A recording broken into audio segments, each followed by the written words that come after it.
हाय नमस्कार. तर स्वागत आहे तुमचं माझ्या मिनी ब्लॉगमध्ये. आज करणार होते मी एक टांकी मुर्गी म्हणजेच वांगं. तर पटपट अशी मी सगळी वांगी कापून घेतली आणि तुम्हाला पण दाखवलं किडकाय का बघा मला दिसत नसलं तर. आणि मसाल्याला म्हटलं झटपट पटापट मसाला भेंगन के अंदर.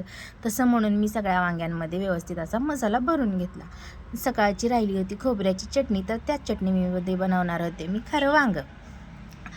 मसाला टाकून गर गर गर गर गर गर कढईमध्ये फिरून घेतलं आणि पट पट पट पट पट एक एक एक एक एक एक वांगं त्या मसाल्यामध्ये टाकून घेतलं आणि त्याच्यावरती हळूच मारली झाकणीला म्हटलं बाई तू जरा थांब, त्यांना कम्फर्टेबल वाटू दे. आणि त्याच्यामध्ये ओतून घेतलं पाणी जरा जास्तीच ओतलं तर कारण वांगं शिजायचं होतं. आणि साहेबांना म्हटलं तुम्हाला कोथिंबीर वड्या खायच्यात तर कोथिंबीर काय नीट केली नाही, मला मदत करू लागायला या. तर ती पण आले, नको म्हणत होते पण म्हटलं या.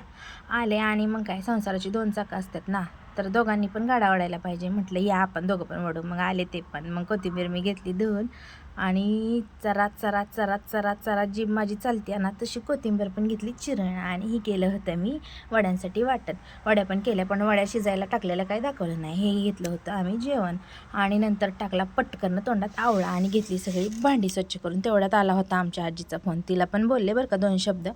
आणि ही सामान आणलं होतं साहेबांनी किराणा माल, तर पोतं ठेवलं होतं तिथंच मी घेतलं वडून. स्वामिनीचं त्याच्यात होता पावडर आणि साबण, तो काढला आणि किचन केला होता स्वच्छ. तर कमेंट करून सांगा आजचा माझा व्लॉग कसा वाटला. धन्यवाद.